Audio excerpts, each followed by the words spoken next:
दोस्तों, अगर आपको हमारी डरावनी एनिमेटेड कहानियां पसंद आती हैं तो चैनल को सब्सक्राइब करना मत भूलिएगा, क्योंकि आज की कहानी है काला धागा। रवि इंदौर में अपनी बीवी और 8 साल की बेटी के साथ रहता था। उसका एक छोटा सा मोबाइल रिपेयर का दुकान था।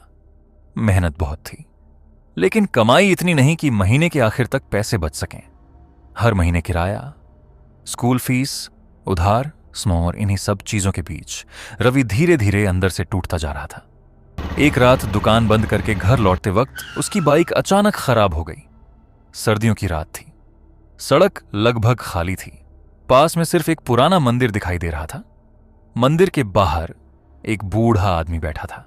लंबे सफेद बाल, मैले कपड़े और उसके हाथ में कई काले धागे बंधे हुए थे। रवि ने उसे ज्यादा ध्यान नहीं दिया, लेकिन जैसे ही वो बाइक ठीक करने झुका, उस बूढ़े ने बिना उसकी तरफ देखे कहा, बहुत भारी कर्ज है ना? रवि के हाथ वहीं रुक गए। उसने धीरे से पूछा, आपको कैसे पता? बूढ़ा हल्का सा मुस्कुराया। फिर उसने अपनी जेब से एक काला धागा निकाला। धागे में 3 छोटी गांठें बंधी थीं।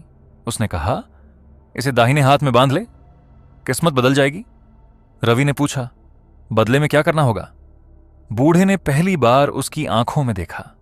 उसकी आंखें अजीब तरह से लाल लग रही थीं। उसने कहा, बस इसे कभी खोलना मत।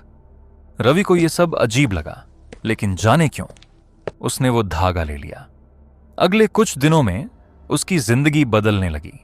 दुकान में अचानक ग्राहक बढ़ गए। पुराने पैसे वापस मिलने लगे। एक बड़ी कंपनी ने उसे बल्क रिपेयर कॉन्ट्रैक्ट दे दिया। पहली बार कई सालों बाद उसके घर में खुशियां लौटने लगीं। उसकी बीवी ने भी मुस्कुराकर कहा, लगता है अब सब ठीक होने वाला है। लेकिन उसी हफ्ते रवि ने एक अजीब चीज नोटिस की।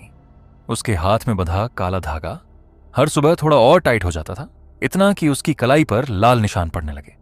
उसने कई बार उसे खोलने की कोशिश की, लेकिन हर बार उसके कानों में वही आवाज गूंजती, इसे कभी खोलना मत। एक रात लगभग 3 बजे रवि की नींद अचानक खुल गई।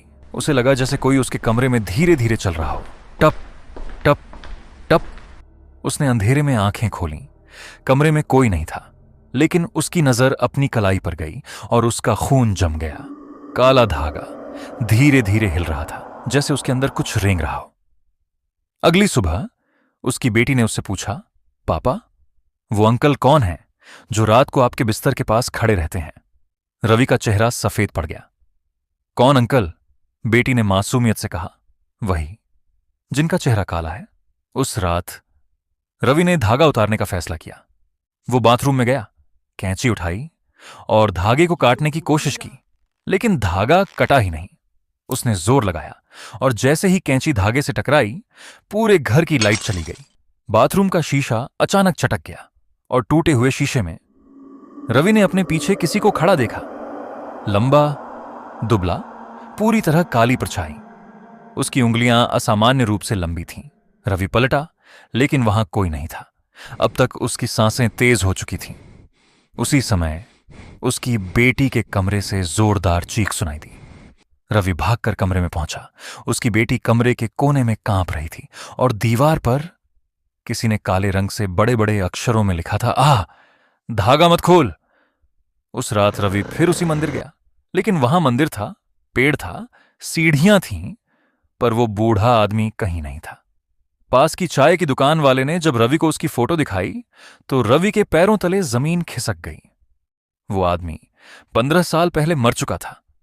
रवि घबरा कर घर लौटा। घर का मेन दरवाजा खुला हुआ था। अंदर पूरा घर अंधेरे में डूबा था। उसने कांपते हुए अपनी बीवी को आवाज दी। कोई जवाब नहीं। फिर उसे बेडरूम से हल्की हल्की फुसफुसाहट सुनाई दी।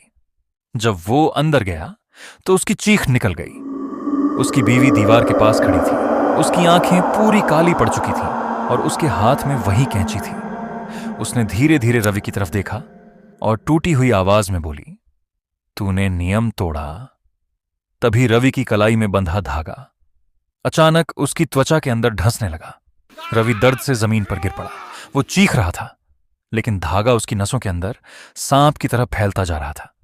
कुछ ही सेकंड में उसकी पूरी बांह काली पड़ गई। अगली सुबह पड़ोसियों ने घर से बदबू आने पर पुलिस बुला ली। दरवाजा तोड़ा गया। अंदर जो था उसे देखकर सबके होश उड़ गए। कमरे की दीवारों पर काले धागे लटक रहे थे। बीच कमरे में रवि की लाश पड़ी थी। उसका शरीर बुरी तरह मुड़ा हुआ था और उसकी आंखों की जगह दो छोटी छोटी गांठें बंधी हुई थीं। लेकिन सबसे डरावनी बात, उसकी बेटी कहीं नहीं मिली। सिर्फ उसके बिस्तर पर एक नया काला धागा रखा था जिसमें 3 ताजा गांठें बंधी हुई थीं।